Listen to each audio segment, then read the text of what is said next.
because it gets on the tape, and I'm just assuming that this is being taped. Is that right? Yes, it's being taped, as we can see. And those of you that, thank you, Bev, those of you that have or have ever listened to tapes at CallerLab, every once in a while you'll hear a question that's muffled in the back of the room, and that person's not on the microphone, and there's this long pause on your tape and or your CD, and so it's in order to prevent that, we would like you to address the session on the microphone, say your name, tell us where you're from, and we offer that opportunity all the way through the convention. We like for everybody to participate and to have their say. And definitely on this session, if anybody has any questions, by all means, give us a yell. How many of you have already gotten one of these packets, these registration packets? Okay, how many have not gotten through them yet? There's a lot of information there, right? But it's really important that you look through this. This really tells you what's going on this weekend.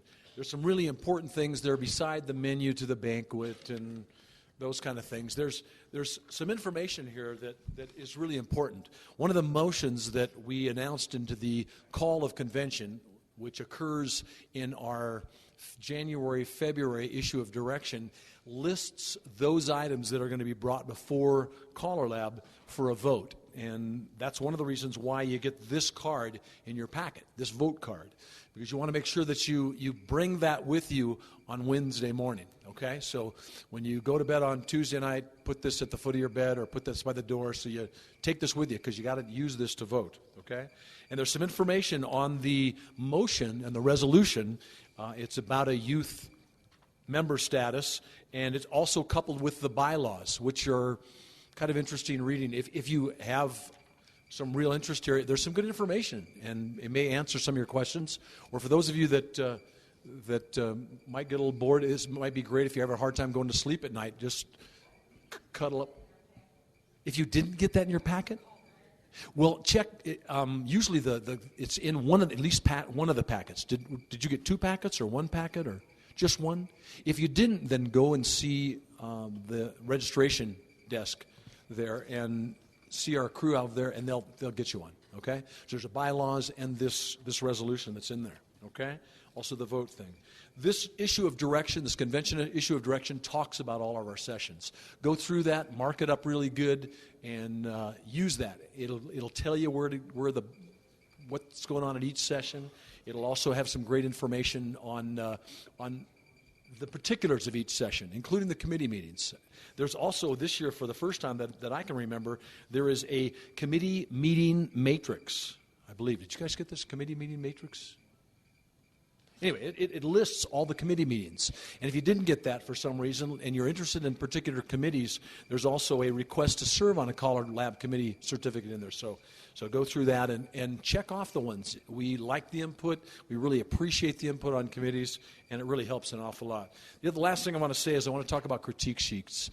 Please fill out these critique sheets. If you have ideas for sessions at a CallerLab convention, if you liked a particular session, there's a place on there that asks for suggestion. There's a place there that asks what were the 3 best sessions you went to. This is great feedback, and I want you to know that every one of these are read by all 5 members of the executive committee when they meet in their spring meeting to plan for the next convention.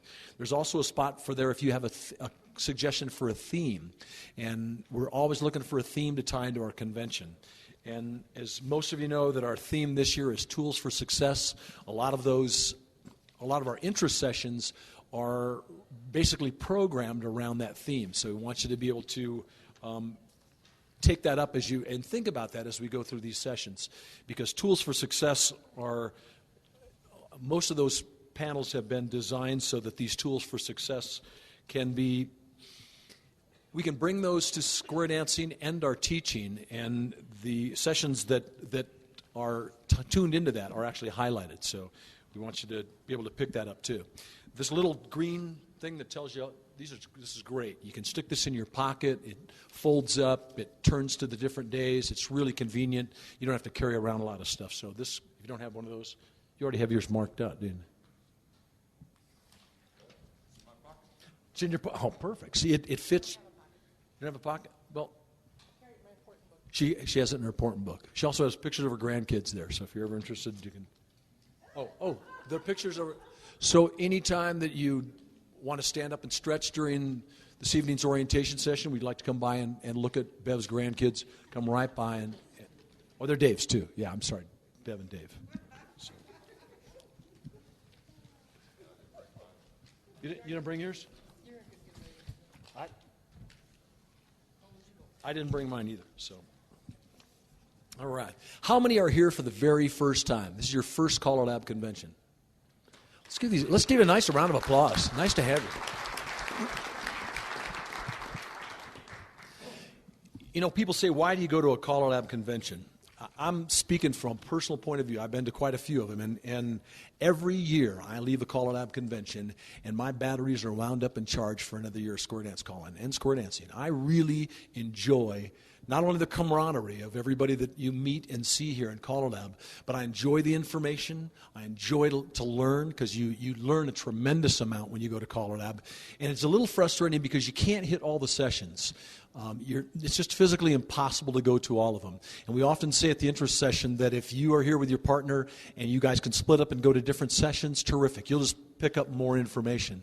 But I strongly urge you to check those sessions that you can't attend and go down and see the group at Convention Tapes International. They tape these sessions, and it's great listening material in your car or however you could listen to a CD. It really helps you pick up that information throughout the year.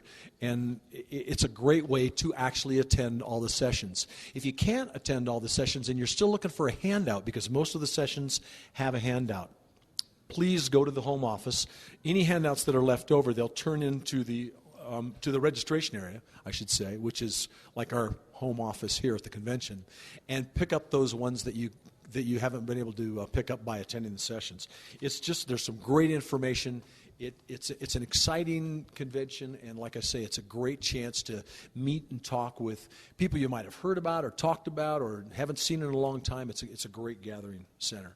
One of the neat things about this orientation session is we have a little bit of a great cross-section of panelists here, which I'm excited about. I'm always excited because we plan these sessions so you get a little bit of a cross-section all across the country, and we even got some international flavor here, which I'm really I think it's good. It's a good thing. Let me just give a quick, we talked about, in your handout, it says that we were going to talk a little bit about the history of CallerLab. There are some central figures in CallerLab that stand out. In square dancing itself, in this century, one of the prime people that stands out, and it's just apropos that we're here in Colorado Springs, happens to be Lloyd Pappy Shaw. And Lloyd Pappy Shaw, in the immediately after World War II, particularly in this area, was really involved with, as a principal of a school, with square dancing. And his book, Cowboy Dances, is still on our reading list. If you want to ever become involved in Caller Coach or anything like that, you want to read that particular book. But one of his students, because he taught callers at his school there in Colorado Springs, and one of his students that later became an editor of our first major magazine in square dancing was Bob Osgood. And Bob started Sets in Order Square Dance magazine in 1948 in Beverly Hills. How many remember Sets in Order magazine? How many have never seen Sets in Order Square Dance magazine? It's easy. It's easy to see. It stopped publication in 1985. There are still issues around. There are still those of us that have the entire collection of issues from 1948 to 1985, but there's just tremendous information. Also, Bob and his staff there wrote the caller text. They put together the caller teacher manual. There's quite a bit of that written material that still is being circulated, and still a lot of us have in our library, and it's a tremendous resource. But Bob was really the prime mover of CallerLab. In 1961, through Sets in Order American Square Dance Society, Bob and Becky began a program of Hall of Fame callers and cures, and he began each year to develop Hall of Fame people that were really the movers and the shakers in square dancing at that time through the 60s, and it became apparent that as the 60s progressed, that more and more square dance calls were being written. We were becoming more challenged by the puzzle of dancing, and so callers and dancers alike were writing square dance figures, and those of you that might have been calling back then may remember that we had note services that there might have been 25 to 50 brand new square dance calls every month that were coming out.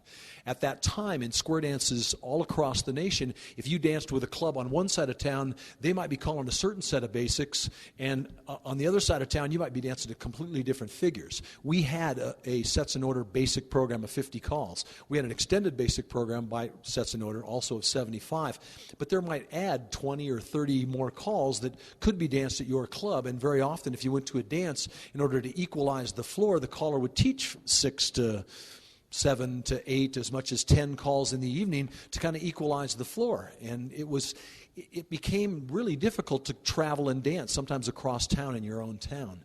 And so at that time it was really evident to Bob and to others that we really needed to gather together our caller and dancer leadership. And that's kind of how CallerLab was formed. They met at a place called the Sea Lamar, which is just north of the 17-mile drive on the Monterey Peninsula, an absolutely gorgeous place.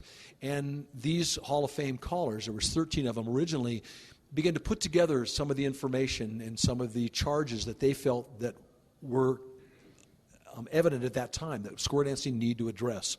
And some of this information, if you don't, how many of you have access to the internet? How many don't have access to the internet? Great. I was going to say, if you don't get access to the... CallerLab has a wonderful website. There's a tremendous amount of information on that website. If you have questions, go to the website and just click your way through. You'll have some tremendous information. Anyway, a lot of this history is on that website. Anyway, after a meeting in 1971, they had subsequent meetings every year thereafter until 1974. There were 23 by that time that were involved, and that became the original Board of Governors of CallerLab. And we've been having annual conventions every year since 1974. And some of those have been in the same cities, but we've tried to rotate those conventions. We've had some conventions overseas, and I think you guys hosted one in Germany. Yep, and there's one in Australia. There's one it was a mini lab, yes. We had mini labs. I'm sorry. Bev says it has to be on the mic, Kenny. But Kenny was right. It was a mini lab. And then in Australia, we had a mini lab. I think there's one coming up in Canada, coming up here, if I'm not mistaken. But anyway, so this organization has a long, storied past. And there are many, many callers and dance leaders who have brought their knowledge and shared their knowledge here openly with the other callers. And it's been probably one of my biggest joys is to have people that were my square dance heroes when I first came to CallerLab become my peers, and to have those same leaders openly offer anything that was in their toolbox as far as teaching, as far as calling, as far as their record box, whatever. It's always been kind of an open forum, and I really have appreciated being part of that.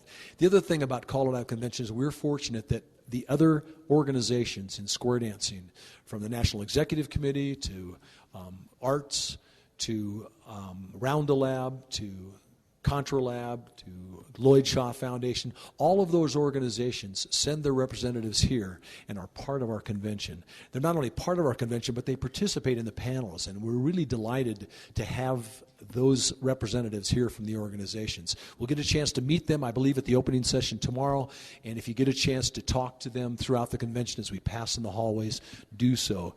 There's always something to learn, and listening is a big part of it. So ask questions and listen a lot.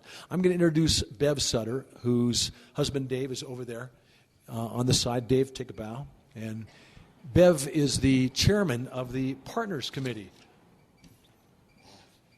Born and raised in Wisconsin, she now lives in Asbury, Iowa. And they met in 1966 at a square dance. You met at square dancing? He was teaching. Oh, he was teaching. Oh, I see. Okay. And Dave started calling in 1964, and Bev, you were cueing in 1982. You married in 1970. You got 4 children, and of course, you can see the grandchildren up here at the front. Just come up. And 2 more due? You guys are going to be busy. So now there's all your kids are married. This is really incredible. Some of this I can't really say on the microphone, can I? Bev's mantra. Well, Bev's mantra while they were in their teens. Listen, honey, no one knows how to raise a teenager. You just live through it, and one day they're people. Isn't that true? That's really true. God, that's really, I like that. Can I steal that? I'm going to write that to my, yeah.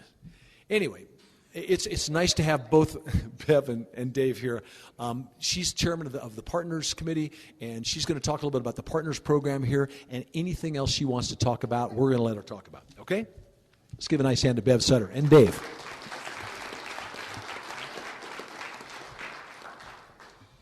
I spent all of the last 2.5 minutes writing that. Yeah, he's going woo. All right. Some comments I want to make right away and that you hopefully will remember, because there is nothing here that isn't important. First of all, how many partners do we have here? Awesome. We have some gentlemen that are partners too. It isn't just women that are partners. We have male partners as well. First of all, don't forget what we're having to eat. We have food menu and when we're going to eat. Don't lose those 2 sheets. They're very important. Okay. The critique sheet. This is going to be determining what we do next year, who you mention as maybe would be a good presenter that you would want to put on there, an idea for what it should be called next year. I think last year at Think Outside the Box, that person got free admission to CallerLab. So that may be, again? Free dues. Oh, free dues, I'm sorry. Free dues, that's not cheap either. So before you leave, fill this out. If you happen to find it in your packet when you get home, mail it in or fax it in or just send it. We have 2 kinds of maps. One you can get at the desk, one on the back of here. We'd like it if you knew where you were going. We're always willing to tell somebody where to go. I mean, partners, that is. Well, callers do too in the squares. This is the committee meeting matrix that just tells you who's chair of each and what day and time we're calling, what session is on and where and what time. Now, let's see. I have a couple of notes. Okay, we'll start with this one. A while ago, Erna Egender decided, she was a partner, that the partners need to get together and what we now call a support system. That wasn't what it was called then, but it was. These are some of those terms that we've come up with lately. They would get together and share thoughts and ideas and what they do and what they don't do and why they do it. And as it's progressed, I've noticed since we've been involved in CallerLab that coming to CallerLab, there were rooms for partners to meet where there'd be patterns for dresses or shawls or sweaters or whatever, and clothes and crafts, cooking books. But being members of committees, being members of the partner session, we have ideas too. So we have established, several years ago I made a suggestion that partners should be involved in committees. They haven't decided to let the partners be voting members because we don't pay dues. Technically we do. Yay. Not necessarily monetarily, but we pay our dues on the road, I'm sure. Okay, from those days of having meals prepared, the house picked up, makeup on, hair done, his shirt ironed, his pants pressed, don't forget his hanky and his watch, the car's all gassed up, you laid out his maps and marked him up so he could find his way, and meeting him at the door with a kiss and a drink. No way. He'd starve if I had to cook. And he'd never have a clean shirt or pressed pants if it weren't for dry cleaners. And he'd never find his way anywhere if you had to go on a long distance drive because I'm the navigator. Let's see. Okay. I forgot which page is next. I took them out of order. Okay. As partners, we've come into our own. Partners are now men and women, and because women callers, we have now our male partners. A couple of years ago, I put forth a new idea that partners be members of the CallerLAB committees. As an interested and involved partner and educated partners in what happens back home and throughout your area, partners sometimes have a closer relationship with the dancers. With all that said, I felt it was important to get more involved for partners who choose involvement at some or any degree. There is no such thing as a non-supportive partner. Partners' involvement can be from doing little or nothing, yet letting the caller develop his or her career in square dancing. Partners involved are right there doing whatever it takes to help the caller in this career. Those are the ones that are totally involved. And partners who fit between the least involved to the actively participating, and a total involvement are involved at that point they feel comfortable.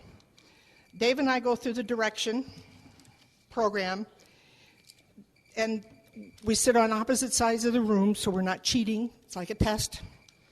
And we circle which interests us. And I have marked it up. I wish I had remembered my highlighter, but I did mark up some. And then we share notes. He shows me his, I show him mine, and then we decide who's going to go where. It doubles the information that you take home.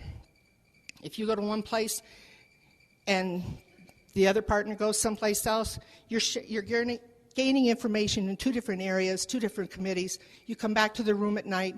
If you're not too exhausted, you share that information while your notes and your memory is good. I don't know if you can read my shirt, but it says, I know I came into this room for a reason. So sometimes that reason isn't totally obvious. We compare and divide up the sessions. We feel it gives us double the coverage of a convention. Taking notes, we compare our acquired knowledge when we get back to our room, and we compare notes. The mere fact that you are here at convention shows your caller partner and square dancing is important to you as a partner. I challenge you to step away from your partner for this convention and break out of your comfort zone and attend the sessions that interest you and fill up with all the things there are to learn here. Be your own person, partners. Enjoy the convention and learn and participate and ask questions. Give the information you have and give the information you have to share. We've come a long way. Don't look back. Everything is forward and the tools are here.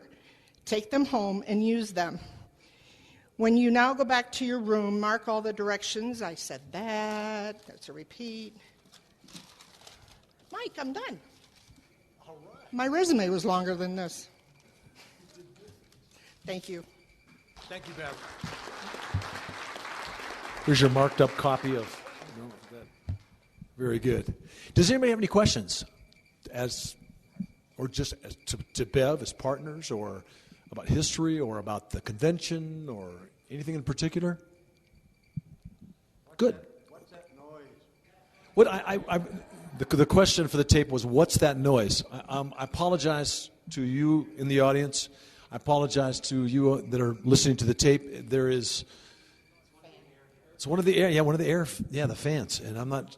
It has been going like that. If there was a switch, I looked around for like a switch that we could just turn that off. We could turn the air on really big time over here and turn it off over here, because it is. Or, anybody have any WD-40? Duct tape. And a ladder. We're going to need that. Listen, I think it's great that we've got a caller here that sees a little more of a square dancing overseas than most of us see. And in actuality, he's really from Houston. Grew up in Houston. He's a Texan. Except he's been living in, go ahead. Anybody from Texas wants to clap, go right ahead. But he has been living in Germany for a long time. He has has a wonderful wife. I would pronounce her name Angelica, but it really is Angelica, right? Angelica, good. He's been coaching me this whole time. And Kenny started dancing as a child with his parents, but he really started calling in 1975 when he was stationed by the Air Force in Germany, and he's called in all the European and Scandinavian countries and in most of the states and in Russia and China. He started calling full time in 1991, and he had got his accredited caller coach in 1993. He's served on the board of ECTA, which is the European Callers Teachers Association, for 19 years, and 14 of those he's been president. He is now our current chairman of the Overseas Advisory Committee, which I'm really excited about because we've got people that are vice chairman to him in all of our overseas countries, and they are all very responsive. It's terrific the way they get the information, and so we're starting to make some headways and to open up those lines of communication overseas. Have a nice hand for Kenny Ferris. Kenny? I apologize. It's Kenny Reese. Kenny Ferris is another guy. Yeah, that's right. He's another guy. Yeah, Mike asked me to come in and talk a little bit about the international part of ConvLAB.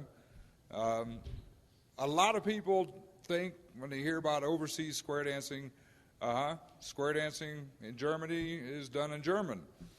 Every time I come over here and I go to a dance over here and they find out I'm a caller from Germany, oh, can you call something in German? I could probably do it, but you wouldn't have a clue what I was talking about, and the Germans wouldn't either, because they understand square dance calls just like everybody else. Back after the Second World War is when square dance actually went overseas. A lot of our callers today that we have in CallerLAB were military members, and they were in Europe, they were in Japan, they were in Australia. After the war, and the young soldiers, they wanted something to do with their free time, and naturally square dance just happened to be a good opportunity to do something, so it was brought in. Today it's massaged itself. We don't have very many Americans that are still overseas calling. Most of the callers in the overseas areas today are from the local country. In Germany, we have German callers. In Sweden, the Swedish callers. Denmark, Danish, Japan. As Japanese, we have several here this weekend. Welcome to you guys from Japan. It's a long way from here.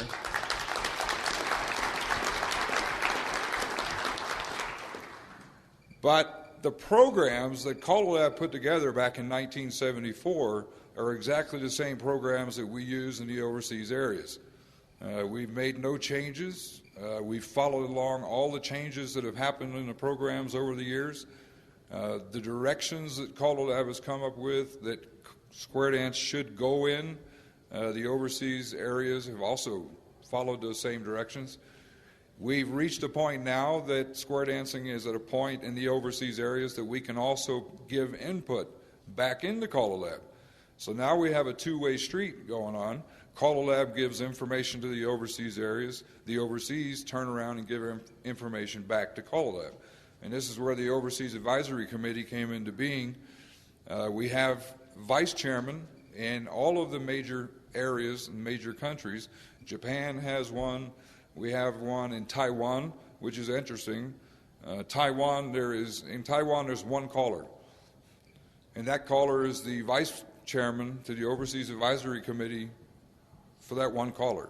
So we're represented in Taiwan. There's only one there, but we got representation there. Australia, New Zealand has one. Germany has one for itself. Sweden, all of the Scandinavian countries, England, Great Britain has one. And then we have one vice chairman for the rest of Europe, all the other small countries in Europe. And Czechoslovakia, we have one. So this is probably one of the bigger committees as far as chairmen go. What we do in the Overseas Advisory Committee is things that are going on here, topics that come out of this convention, we will go back and spread this out to the callers in the overseas countries and take their responses and bring it back to CallerLAB. one of the biggest things that came out of the overseas area the last time was the reinstatement, what'd you call it? Reinstatement of the basic program. We had done away with that basic program. The overseas areas still wanted that program. We're still using that program. So we brought the initiative in, and it was brought back. So things do come from the overseas areas back into CallerLab. So this is not just a one-way street. It goes both ways. Part of our charter in the Overseas Advisory Committee now is also to go out to overseas callers who are not members of CallerLab and get their input and to pass our information out to those callers. So the committee is tasked with a lot of different things. It's not just to pass on what Mike said now to you or what Tim says at the meeting tomorrow to the CallerLab members. We pass that out to all the callers that we can get a hold of, and we bring the information from them back. So CallerLab is truly an international association. It's not just an American. It's international. We're all together in it. We do have an Overseas Advisory Committee meeting coming up on Tuesday. If you're interested in to know what's going on, you're welcome to come by. It's an open discussion. If you have questions, you're more than glad to come in and talk with us. We'd be interested in your questions and your ideas. Thank you.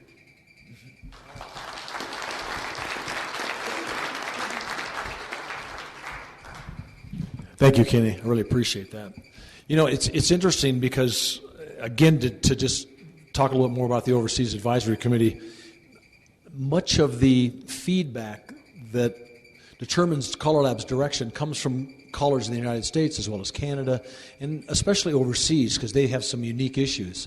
And you're going to see in the coming months, you're going to see some new definitions that will be published on the website for CallerLab in the basic and mainstream program. And what's interesting is that process has been going on again now since about the year 2000. Some of you, the historical perspective is that we finally came out with a set of definitions in 1976 that have been tweaked on and off over the years, but it took almost 13 drafts to come up with this set of definitions that everybody could agree on. And now we've realized that, particularly with the input from the overseas callers and the non-English speaking countries, that our definitions are just not adequate enough, that don't have enough defined in them in terms of terminology to help those dancers and help those callers teaching those dancers to know exactly what we mean by the various call. So you're going to see some new definitions come out. They look a little bit longer, but I think you're going to find that there's a lot of useful information. During this process, there's been many that think that part of these new definitions are out because they kind of define the basic and mainstream terms, and even plus and advanced in some with challenge dancing input. Well, there is a little bit of that, but most of it is to make our terms more clear, to make it easier to teach dancing. So I'm excited about those definitions, and it's you're going to see this coming up on the website. Again, if you have any questions and input, we always welcome your input, so we appreciate that. I talked earlier about the tools for success. That's our theme for this convention. It basically demonstrates our commitment to the goal of increasing the number of square dance participants through an increased awareness in the importance of teaching. We also, through the caller training committee, I believe John Kaltenthaler's in the back there. John and his committee put together the best of CallerLab tapes from Convention Tapes International, went through and put together a terrific set on teaching, and that is available here at the home and from the home office. It's a great set, and you'll find even the Convention Tapes International is a great wealth of information on our past conventions for the sessions that we've had in years past. They've been with us for, I believe, well over 10 years now. Actually, over 20 years now, John. 1980? So 27 years Convention Tapes International has been with us. And I know that there's a way to access them through our website, and you can get some additional information on that. The other thing that I want to bring up, mainly because John is here, it's a saying that John brought up, and I think it's really important because you've got to have this with you at all times. And Jerry's going to tell you tomorrow. And John, would you be so? If you could help us out, please come up to the microphone because we want to hear this for the tape.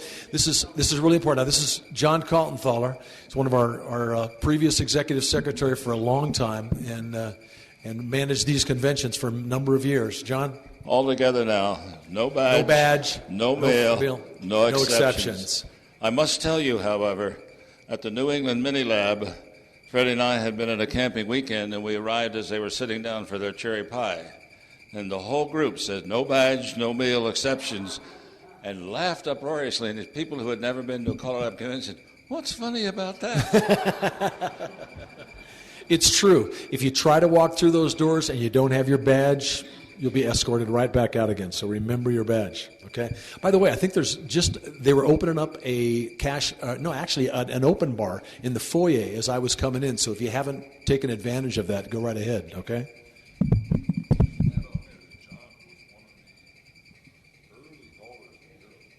That's right. Kenny Reese just reminded me that John Kaltenthaler was one of the early callers in Europe. And so, yes. Any other questions? You have two for Kenny? Bev? I have 2 questions for Kenny. This is Bev Sutter. How large are your class sizes, and how often do you start a class, just in your area where you're from? The classes normally are started once a year. I would say 99% of them are still started in October and run through May, June. This is starting to change now for some. We're starting some classes now in the March time frame and running through till August, September. Some people, I started this year running 2 classes. It's actually the same class broken into 2 parts. You come, take the first part, and then you can make the decision if you want to continue. This is part of the problem that everybody's facing, both here and in Europe, getting new people to come to the classes. The social systems have changed, not only here, but also in Europe. Japan, I'm not sure if it's the same over there. There's so many different things going on now, it's hard to get the young people to come. You also have the financial situation. It's the same in Europe. So it's harder and harder to get people to come, especially the younger kids. So we're trying different ways over there. I would say an average class, what used to be for 20 years ago or so, I used to have classes that averaged 25 to 30 people. Now we're happy if we can get 16. That's in the big towns. If you go out in the country, they're still getting the bigger classes.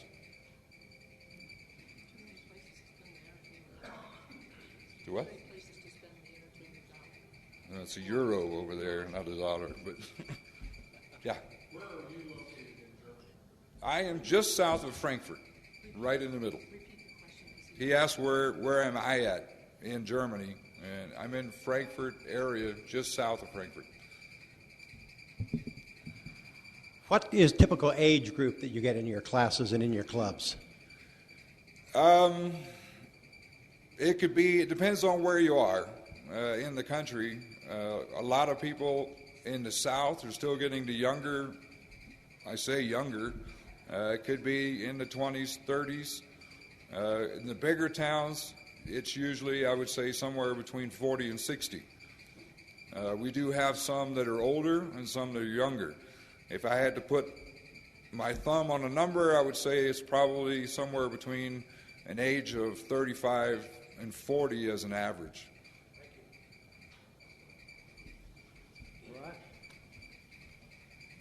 Very good. There's some alternative ways of running classes, and some of those have been discussed in sessions here at CallerLab before. And we've had even a committee, I think, that's involved with the multi-cycle program, and there's ways to start classes more than one time a year, and There's also the Program Policy Initiative, which is the PPI. There is a session that's advertised in your convention handout that is a policy that was brought forward by the board and approved by the membership about 3 years ago.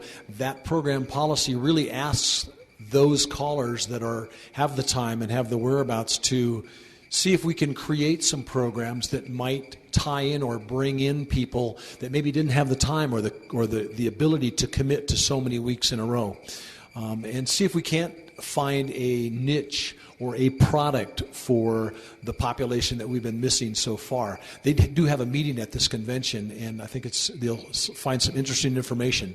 There have been several callers and several groups around the world that have submitted some information to the program policy committee on those types of programs that are, say, less than the basic or less than the mainstream program in getting new people into dancing. And this is one of the areas that CallerLab has been looking at for some time.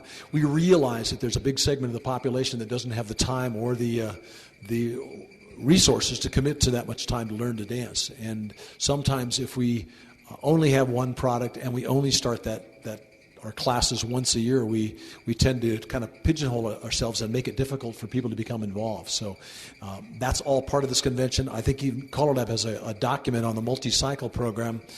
Anybody not familiar with that program? Good.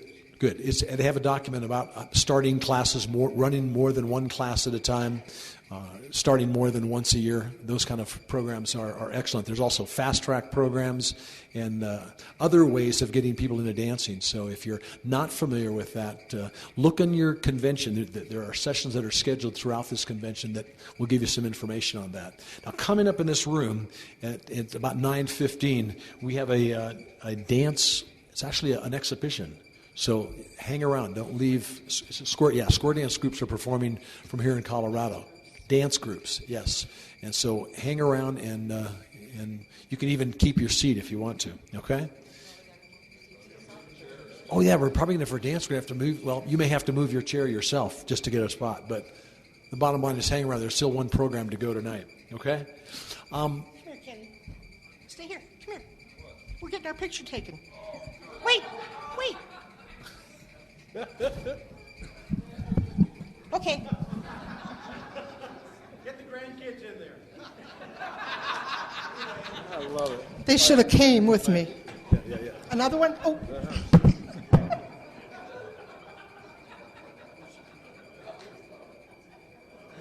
Never miss an opportunity to get your picture taken.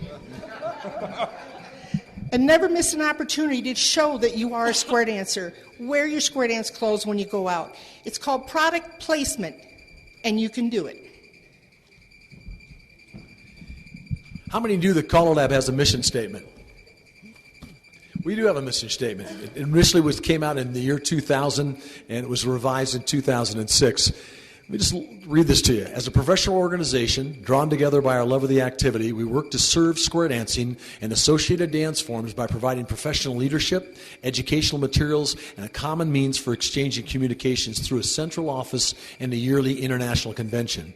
We do this by fostering open communication amongst callers, dancers, and leaders of the activity, high standards of dance practice, responsibility, and ethics amongst all leaders in dancing, continuing education and training of callers and associated dance leaders by establishing standard curricula, training materials, and accreditation standards, and increased awareness of the fun and benefits of square dancing and associated dance forms, and cooperation with other organizations promoting recreational dancing.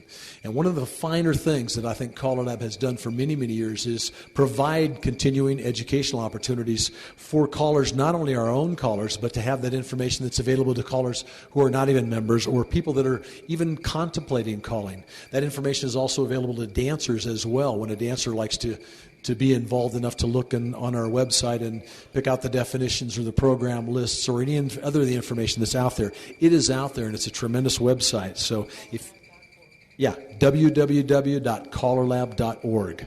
It's real simple to get on it. There's information about CallerLab. There's membership information. There's also committee information. There's also a code of ethics out there. It just goes on and on. It'll tell you about the liability insurance and the equipment insurance. How many have had the opportunity to use that insurance?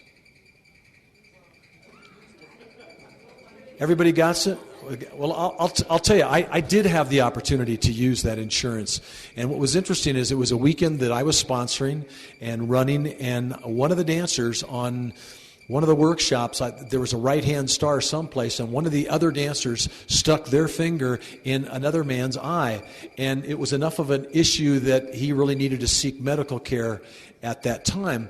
Well, it just so happened that he did not have medical insurance, and I guess it's estimated today that 45 million Americans do not have some form of medical insurance. But the bottom line was that he went to the urgent care facility that was in the community where we were holding this weekend festival. He did get taken care of and did subsequently have a couple other doctor visits when he got back to his hometown. And he basically called me and said, is there anything that you have? And I said, by all means, we have liability insurance. I called the CallerLab, at that time, the group that was carrying our liability. We do have an 800 number. It's always listed in the issue of direction. It tells you our 800 number. And anyway, I called. They were very receptive. They, as a matter of fact, told me that there was another incident. This was in California. There was another instance that same weekend in Tennessee where somebody else got poked in the eye.